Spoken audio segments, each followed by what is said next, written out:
June 4th, 1943. A train pulls into a small Texas town in the middle of the night.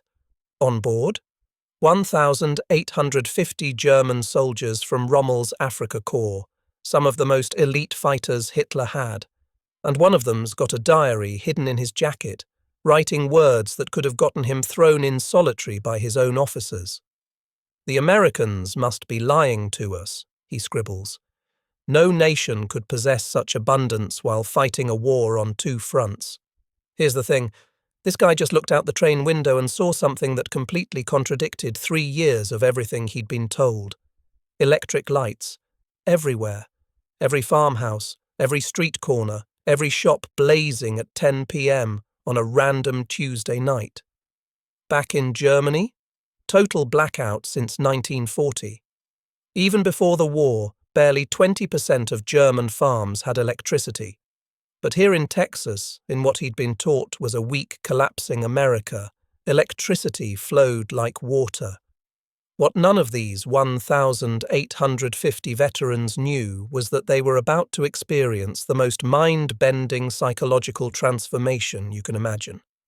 Not through propaganda, not through speeches, but through something way more powerful, just seeing it with their own eyes. Before we get into this, hit that like button and subscribe, because what these soldiers discovered gets absolutely wild.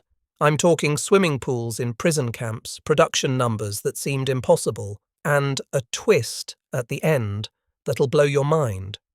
Turn on notifications so you don't miss stories like this. All right, let's dive in. May 13th, 1943. Tunisia. Over 250,000 German and Italian soldiers just surrendered. Let me put that in perspective for you.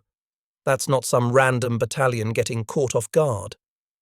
We're talking about Rommel's desert fighters, the guys who'd pushed the British all the way back to Egypt. Veterans who'd earned respect even from their enemies.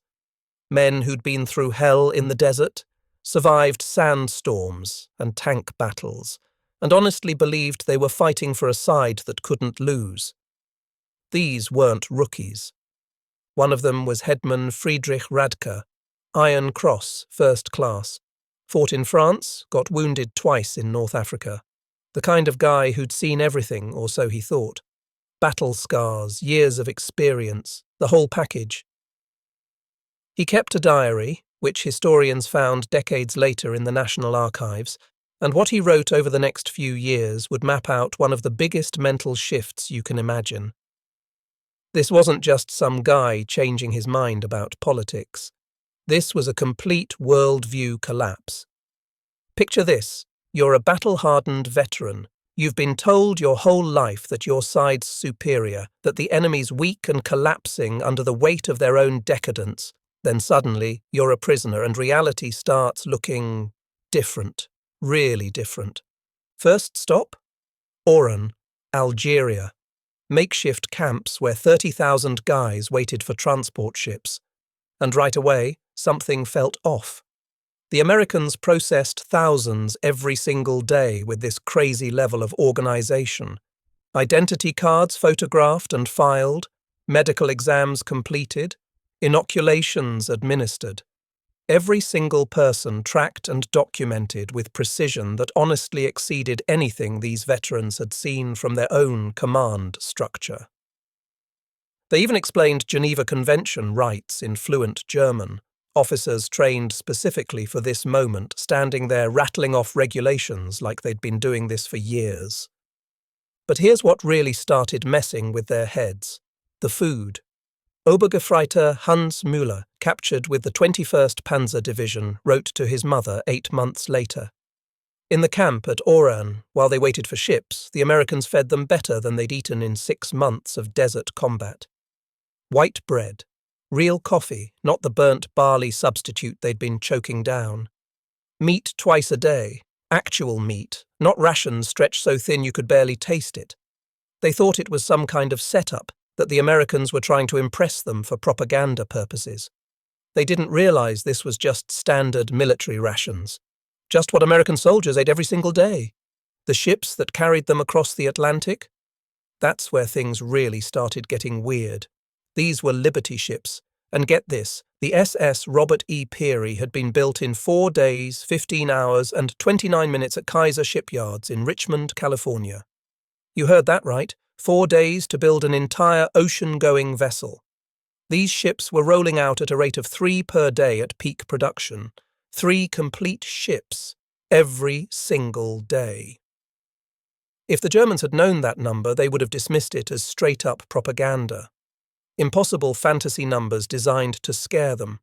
No industrial base could possibly achieve that kind of output. But they were about to see something even more mind-blowing during that 2-week Atlantic crossing in July 1943. Feldwebel Kurt Zimmermann from the 19th Light Division kept detailed notes that survived in letters to his family after he got home. And what he wrote still hits hard today, even knowing how the story ends. The ship's crew disposed of more food waste each day than his entire company had received in weekly rations during the final months in Africa. Let that sink in for a second. We're not talking about scraps or spoiled food. The Americans threw away half-eaten steaks that still looked perfectly good, whole loaves of bread because they'd baked too many that morning, gallons of milk that had sat in the cooler for maybe a day too long by their standards. Zimmermann wrote that they did this openly, casually, without a second thought, not to mock the prisoners or make some kind of point, but because to them this waste genuinely meant nothing. Their supply felt limitless, infinite. There was always more coming. The ships themselves became floating reality checks about American industrial capacity. These guys discovered that the vessel carrying them was one of 2,710 Liberty ships that would be built during the war. Not 270. Not even 1,000. Over 2,700 ships. Each one required 250,000 individual parts assembled from components manufactured in 32 different states across America. Think about coordinating that. The engines alone, they learned from talkative American guards who seemed almost proud to explain it, were built in 3 completely separate factories. Each factory cranking out 900 horsepower cylinders that were then shipped to assembly ports that had barely existed 2 years earlier. Ports built from nothing specifically for this war effort. Listen to this. Lieutenant Colonel Wilhelm von Stauberg, whose aristocratic Prussian family had military roots going back generations, noted in his journal that the welding techniques alone were beyond anything German shipyards had mastered. The Americans weren't just building ships fast. They were inventing new construction methods and implementing them in real time while they built the ships, revolutionary techniques being tested and perfected on the fly.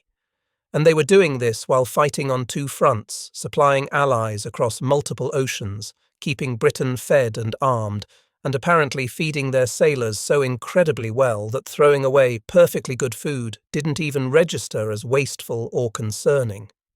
Here's what really messed with their heads, though. They'd been taught their entire lives that America was soft, decadent, weak, a nation that couldn't possibly sustain a real war effort because its people were too comfortable, too individualistic, too divided by their own freedoms. But this wasn't weakness. This was something they couldn't even process yet. This was power on a scale they'd never imagined existed, and they hadn't even reached American soil yet. They hadn't seen anything. June 4th, 1943. Night falls as the train rolls into Mexia, Texas, and here's where everything these soldiers thought they knew just completely falls apart. Picture this scene. You're sitting on a train at 10 p.m., looking out the window as you pass through rural countryside. Back home in Germany, you'd see nothing. Total darkness. Blackout regulations had plunged the entire country into darkness since 1940, and even before the war, rural electrification barely reached 20% of German farms. Most of the countryside spent their nights by candlelight or oil lamps. That was just normal life. But Texas, every farmhouse blazed with electric light, Every street corner lit up, every shop window glowing, an endless constellation of electricity stretching across the plains as far as they could see. One soldier, that diary we mentioned earlier, wrote that the Americans must be lying, that no nation could possess such abundance while fighting a war on two fronts. But there it was, undeniable, streaming past his window. The psychological impact of just seeing this hit different than anything they'd experienced so far. Food waste on a ship? Maybe that's just Navy surplus. But this was regular people, farmers and shopkeepers, living with electricity so abundant they didn't even think about turning lights off at night. In Germany, you'd get fined or worse for showing light after dark. Here, nobody cared. Nobody had to care. And get this, the train itself became another reality check. These weren't cattle cars. They weren't freight wagons like prisoners might expect. These were Pullman coaches with cushioned seats and dining service, actual dining cars with waiters bringing food to your seat, sleeping berths with actual mattresses. The entire population of Mexia had turned out to watch the train arrive, curious about these German prisoners everyone had been hearing about. Here's the kicker, though. What really started breaking through wasn't just the comfort or the lights or the food. It was the casualness of it all.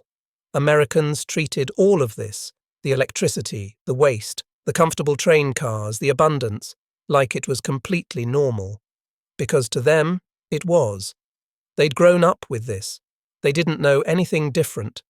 Meanwhile, these German soldiers were trying to process how a nation could have this much excess capacity while actively fighting a massive war on multiple continents. Think about what's going through their heads right now.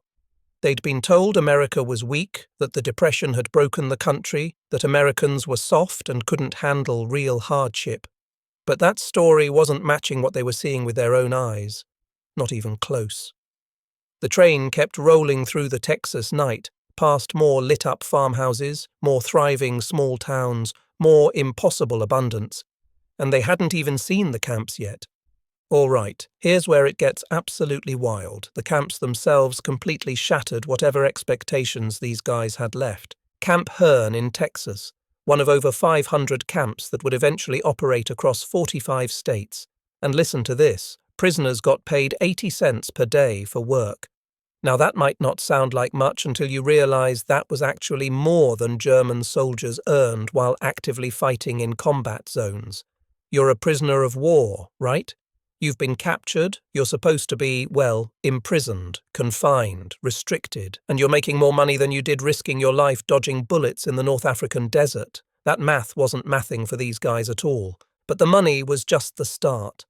These camps had movie theaters showing current Hollywood films, swimming pools where guys could actually swim laps and cool off during hot Texas summers, sports leagues where different camp sections competed against each other in organized tournaments, orchestras that performed regular concerts, and we're not talking amateur hour here, these were seriously talented musicians putting on full-scale performances. Some camps had baseball diamonds, soccer fields, even volleyball courts. The Germans organized their own entertainment committees, put on theatrical plays in German, held art exhibitions showcasing paintings and sculptures they'd made during their free time. This wasn't imprisonment as they understood it. This was something else entirely. Something they didn't have words for. Get this detail. Camp Hearn specifically allowed prisoners to take shopping trips into town.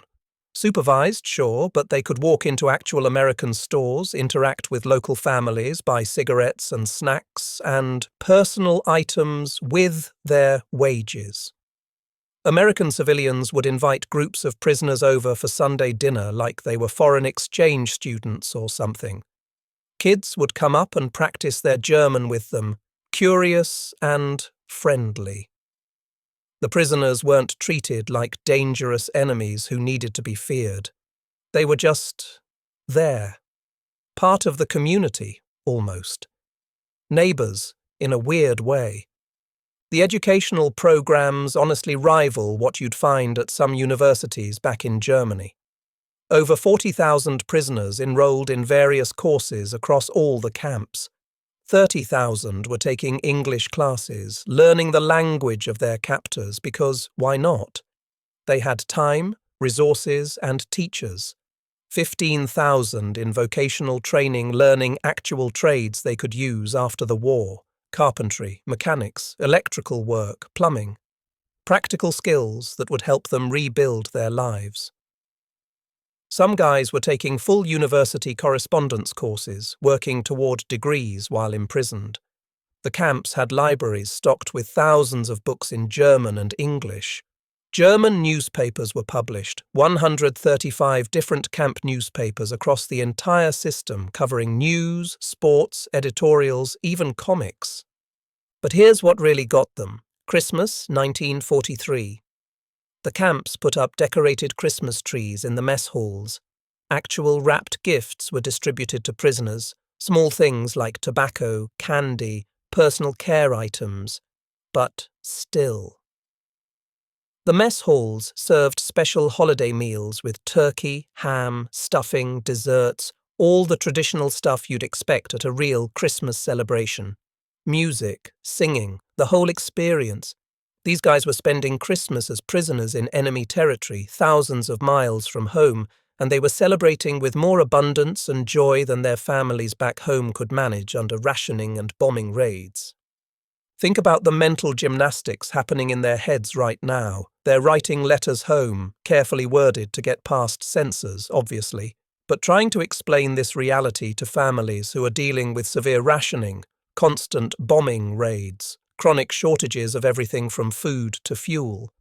How do you tell your wife that you're living better as a prisoner in Texas than she is as a free citizen in Germany?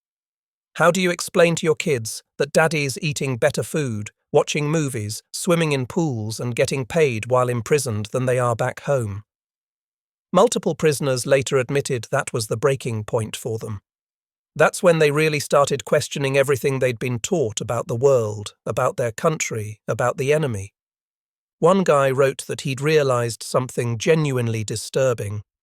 If this was how America treated its enemies during wartime, what did that say about how they treated their own people during peace? The abundance wasn't just for show. It wasn't temporary propaganda meant to break their spirits. This was just normal American life, even in wartime, even extended to prisoners who'd literally been trying to destroy them months earlier. The cognitive dissonance was overwhelming. Everything they'd believed about American weakness and decadence wasn't just wrong.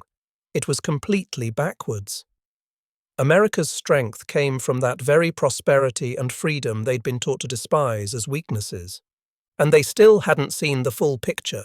The production numbers were about to blow their minds completely. All right, get ready for this. Because the production numbers these prisoners started learning about, they didn't just seem impossible. They seemed like outright lies designed to break morale. 300,000 aircraft. Listen to that number again. 300,000 aircraft produced during the war. Germany, at its absolute peak, managed about 40,000 total. The Americans weren't just ahead. They were operating in a completely different universe of industrial capacity. 100,000 tanks and self-propelled guns. 41 billion rounds of ammunition. The numbers kept coming, each one more absurd than the last. But here's where it gets specific, and specificity is what really messed with their heads. Willow Run, Ford's bomber plant in Michigan. This single facility was cranking out one B-24 Liberator bomber every 63 minutes. Not every day. Every hour and 3 minutes. Around the clock. These prisoners were doing math in their heads, trying to calculate what that meant. That's roughly 400 bombers per month from one factory. Germany's entire aircraft industry was producing maybe 2,000 planes per month total at peak capacity, and that was spread across dozens of factories working themselves to exhaustion. Want another one? Kaiser shipyards. Henry Kaiser's operation was launching a new Liberty ship every day and a half on average. Some ships, like that Robert E. Peary they'd sailed on, got built in under 5 days. The Germans had submarine crews specifically tasked with sinking these cargo ships, trying to disrupt supply lines. But here's the thing that broke them. America was building ships faster than Germany could possibly sink them. Way faster. You could sink 3 ships and 5 more would be floating by the end of the week. Think about that for a second. You're a German soldier who'd been told the U-boats were winning the Atlantic battle, strangling American supply lines. Then you find out America's building multiple ships per day. The math wasn't just unfavourable, it was hopeless. Always had been. Here's another number that didn't make sense. American aluminum waste, just the scrap and excess they threw away during production, exceeded Germany's total aluminum production.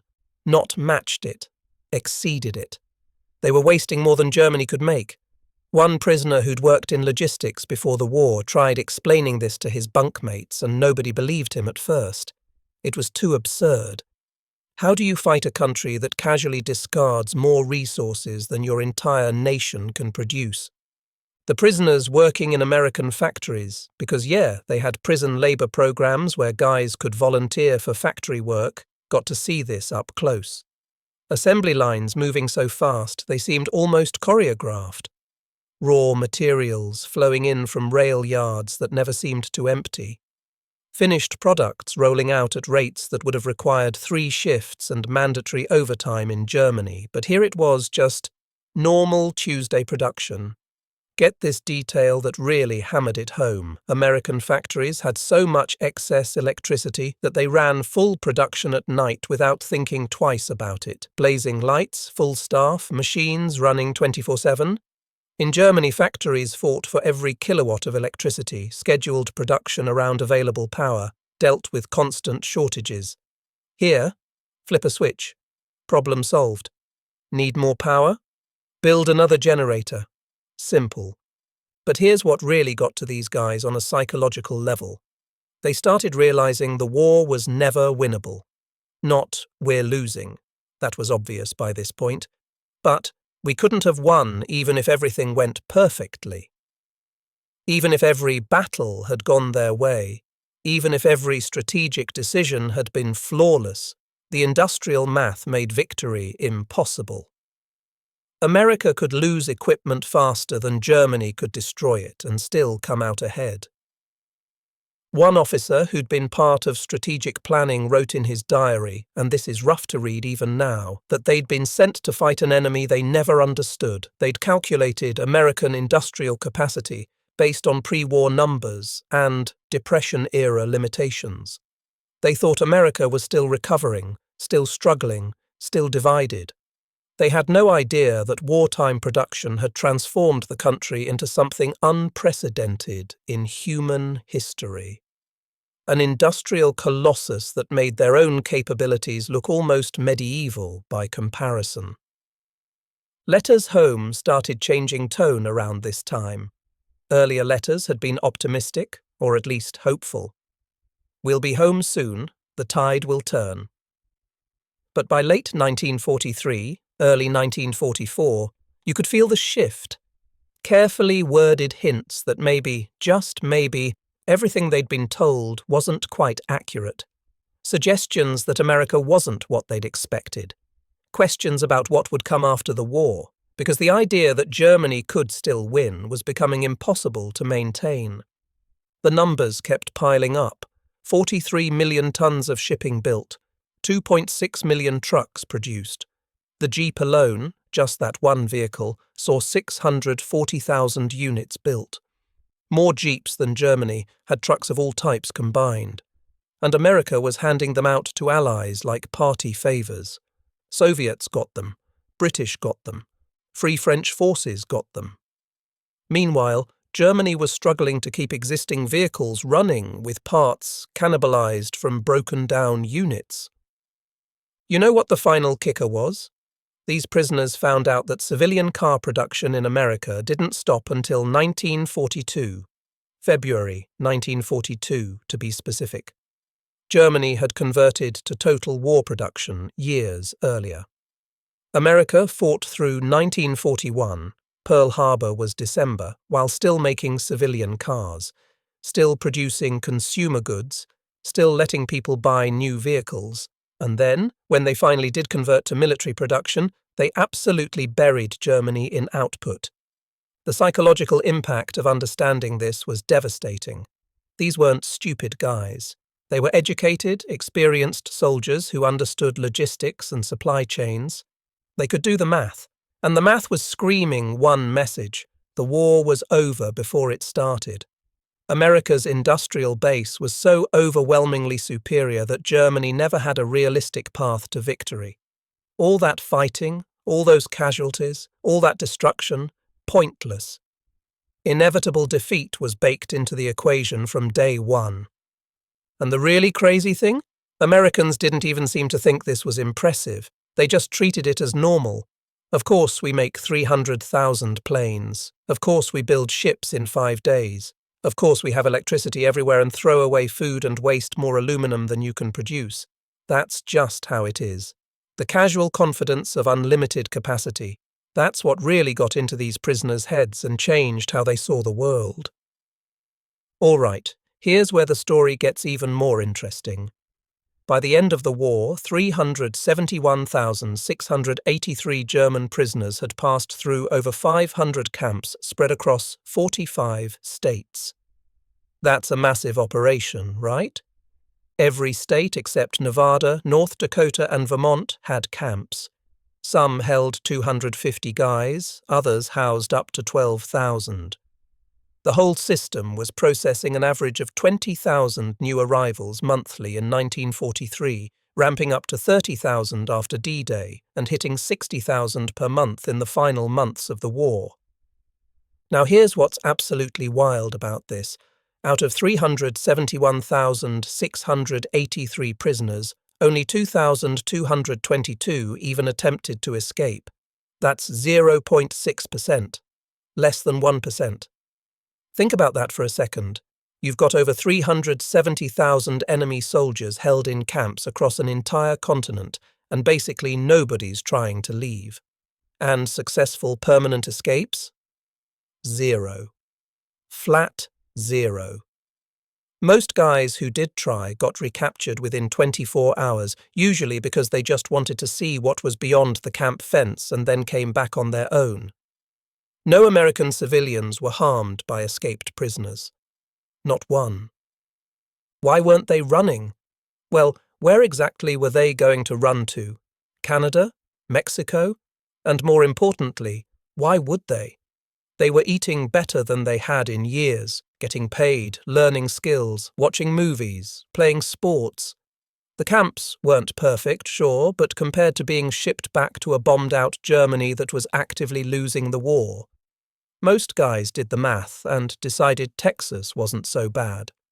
But here's what really shows how deep this transformation went. When they surveyed these prisoners later, asking them honestly about their experiences, 95% rated their treatment as good or excellent. 95% of enemy soldiers during a war. That's not propaganda. That's just what they said when asked. And 74% said that being prisoners completely changed their world view. Not just taught them something or was interesting, fundamentally changed how they understood the world. Get this detail that still blows my mind. About 5,000 former prisoners chose to come back and immigrate to America after the war ended. Think about that decision. You fought against this country, you were captured, imprisoned, and then when you're finally free to go home, you decide, actually, I want to live here instead. That's not Stockholm Syndrome or whatever. That's genuine preference. These guys experienced both worlds and made a conscious choice. Want to know something crazy? 12,000 former prisoners maintained regular correspondence with American families for an average of 31 years. 3 decades of letter writing between former enemies. Christmas cards, birthday wishes, updates about kids and grandkids. Some of these relationships lasted until people started passing away from old age. Former prisoners would save up money and bring their families back to visit the towns where they'd been held, introducing their German kids to American friends who'd become like extended family. Business partnerships formed. German guys who'd learned trades in American camps went back home and started companies, then reached out to American contacts for import-export deals. Tourist visits became regular things, former prisoners bringing their wives and children to see where they'd spent the war years, staying with families they'd befriended decades earlier. The bonds that formed weren't just polite formalities.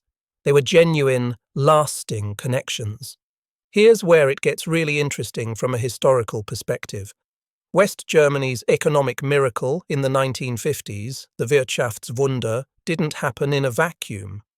A lot of the guys who became business leaders, educators, and community organizers in rebuilt Germany had spent time in American camps. They'd seen what prosperity looked like. They'd experienced how treating people with dignity created better outcomes than fear and control. They'd learned that abundance came from creation, not conquest. These former prisoners became some of the strongest advocates for German-American partnership after the war. The Marshall Plan, America's program to rebuild Europe, found its most enthusiastic supporters among people who'd seen American capacity firsthand. They could tell their skeptical neighbors, "Listen, I was there. I saw what they can do. If they say they're going to help rebuild Germany, they'll do it." And they did. The Atlantic Alliance, NATO, the entire post-war partnership between America and West Germany, all of it was built on a foundation that included these transformed soldiers. They'd arrived in 1943 expecting weakness and found overwhelming strength. They'd been taught to hate and experienced unexpected humanity. They came as enemies and left as witnesses to something they wanted to be part of. Think about the full arc of this story. June 1943, these guys are fighting for one side, absolutely convinced of their cause. By 1945, they're questioning everything they believed.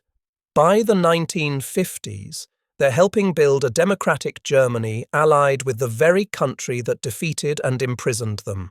And by the 1970s and 80s, they're bringing their grandchildren to America to meet old friends and show them the camps where Opa spent the war. One former prisoner, interviewed in the 1980s at a reunion event in Texas, said something that really captures this transformation. He talked about arriving in 1943 thinking he was entering the land of the enemy, and leaving in 1946 having discovered that prosperity, dignity, and freedom weren't threats to fear, but goals to pursue. He said the greatest surprise wasn't American industrial might or military power. Those were impressive but not transformative. The real shock was that treating people well produced better results than treating them harshly. That abundance made people generous, not weak. That confidence came from having enough, not from taking from others. These guys went home and raised families in a Germany that chose democracy over dictatorship, cooperation over conquest, and prosperity over power. That choice didn't happen by accident. It was influenced by over 370,000 witnesses who'd seen an alternative and decided it was worth pursuing. So here's the thing about this whole story. America's greatest victory in World War II wasn't D-Day. It wasn't the island-hopping campaigns in the Pacific. It wasn't even the atom bomb. The greatest victory was what happened in these prison camps scattered across Texas, Oklahoma, Kansas, and 42 other states. You know what the craziest part is? America won this war twice.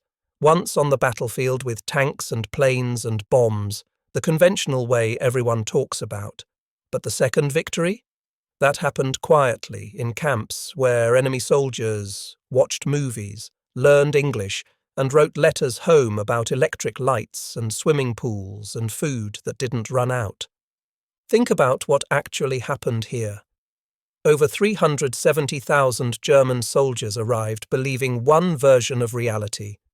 They'd been taught their entire lives that their way was superior, that the enemy was weak and decadent, that victory was inevitable because they were simply better.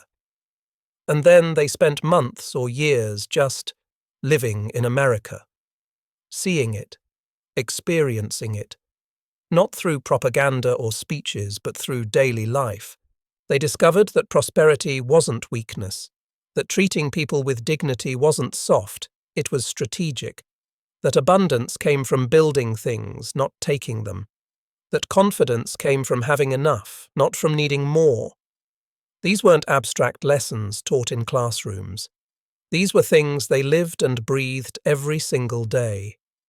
Listen, the production numbers were overwhelming, the industrial capacity was mind-blowing, the military might was undeniable, but none of that changed minds the way daily life did. Nobody converts to democracy because you tell them how many tanks you can build. They convert when they see what democracy actually produces. Towns with electricity, farmers with radios, prisoners treated like human beings, abundance so normal that waste doesn't even register as a problem. Here's what really gets me about this story.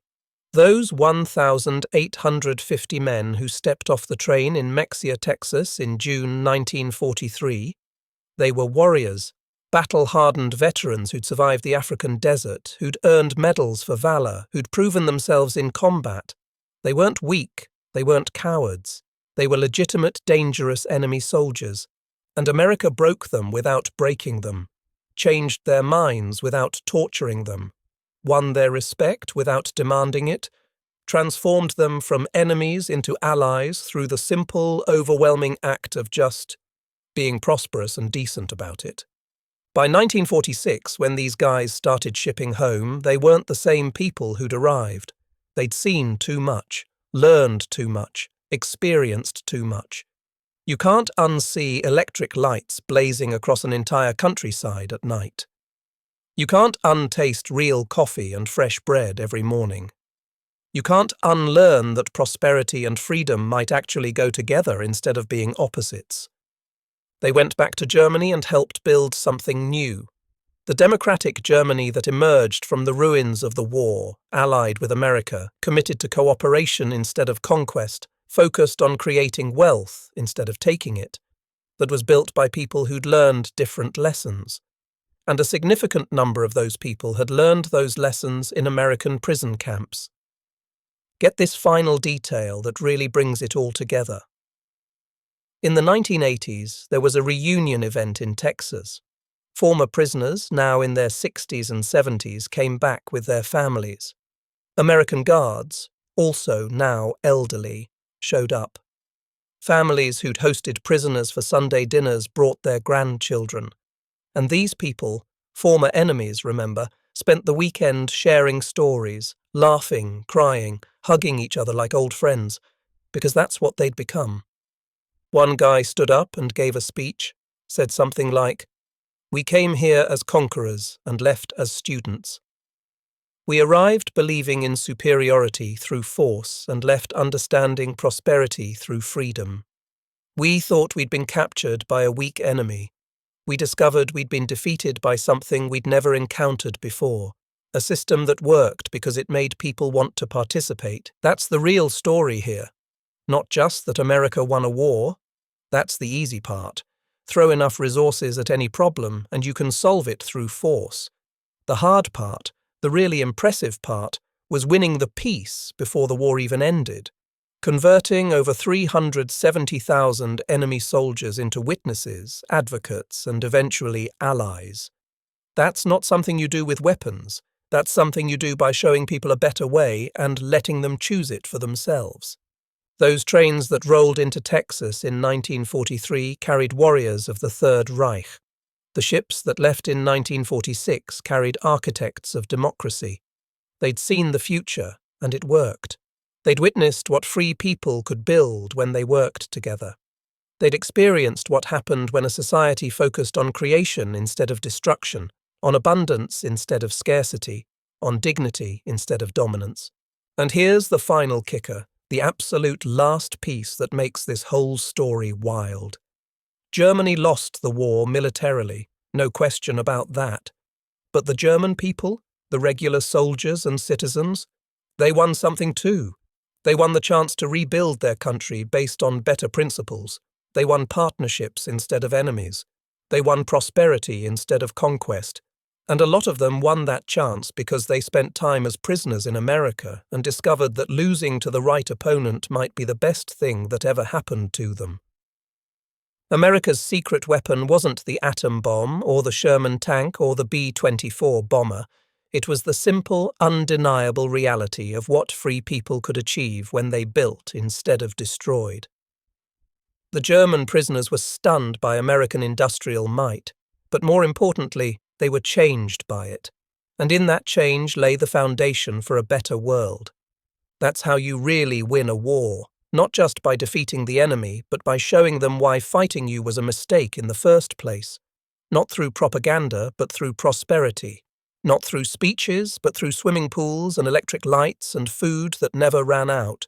Not by breaking your enemies, but by giving them something better to believe in. The 371,683 German prisoners who passed through American camps went home as witnesses.